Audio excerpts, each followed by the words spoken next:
Si tu regardes cette vidéo, c'est que t'es sûrement dans une phase de ta vie où t'es perdu. T'as des envies vagues, t'as des trucs qui t'attirent, mais t'arrives pas vraiment à mettre le doigt sur ce que tu veux faire vraiment. Alors que t'as à peine 16 ans, 18 ans, 20 ans, t'as l'impression que tout le monde a la réponse à cette question. C'est quoi ma passion? C'est quoi mon truc? Et c'est pour ça que t'es là aujourd'hui. Sache qu'il faut savoir que j'ai été aussi dans ce cas-là. Alors aujourd'hui, je vais pas te donner une liste de conseils copier-coller sur internet. Je vais te dire vraiment ce qui m'a sorti de cette phase et ce que j'aurais aimé qu'on me dise avant. Donc c'est parti. Le fait de se chercher est une expérience très inconfortable pour un jeune. Et c'est très difficile parce que tu te sens perdu. Et aussi car tu ressens de la pression. Que ce soit tes parents qui te demandent ce que tu veux devenir, que ce soit l'école avec l'orientation, avec tes potes aussi qui te narguent avec leurs projets. Et toi, t'es là.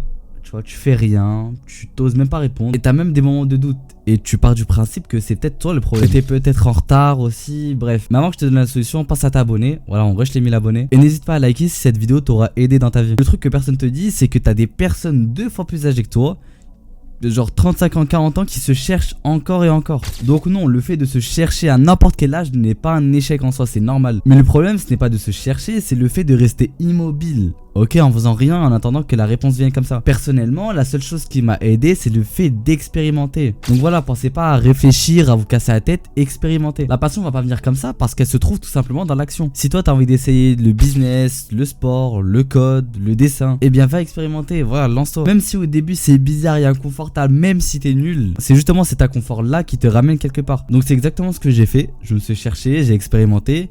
Et parmi des trucs que j'ai expérimenté, j'ai trouvé les vidéos. Et voilà, tu me retrouves à faire des vidéos sur YouTube, tout simplement parce que je kiffe ça. J'ai pu aussi remarquer que le fait de, par exemple, faire des vidéos, ça me prenait pas la même énergie que le reste. Pour faire des vidéos, ok, je fais des efforts et tout, mais je prends du plaisir à travers ça. Donc voilà, du moment où tu trouves un truc et que même quand c'est compliqué, tu prends un minimum de plaisir, c'est peut-être ce truc là qu'il te faut. Tout simplement parce que tu as une envie de continuer même quand c'est dur. Donc t'as pas besoin d'une vision parfaite. Ok, t'as juste besoin de faire le premier pas. Lance-toi dans quelque chose qui t'attire même un peu et laisse l'expérience te montrer si c'est fait pour toi ou pas. En conclusion, le fait de se chercher n'est pas une faiblesse, c'est une étape. La plupart des personnes qui ont trouvé leur passion, c'est pas qu'ils sont plus intelligents, plus chanceux, c'est juste qu'ils ont osé agir. Ils se sont bougés les fesses quoi. Donc déjà, si t'as réussi à regarder cette vidéo jusqu'au bout, c'est que t'es une personne qui veut pas juste rester là, être immobile. Tu te poses potentiellement des vraies questions pour ta vie, tu vois, ce que tu veux devenir. Donc le meilleur des conseils, c'est prendre un truc qui t'attire et essayer. Et le pire qui peut arriver, c'est que ça te plaise pas. Mais même là, t'auras eu une réponse. En te montrant clairement que c'est pas fait pour toi, tu vois, ça te plaît pas. J'espère vraiment que cette vidéo vous aura plu.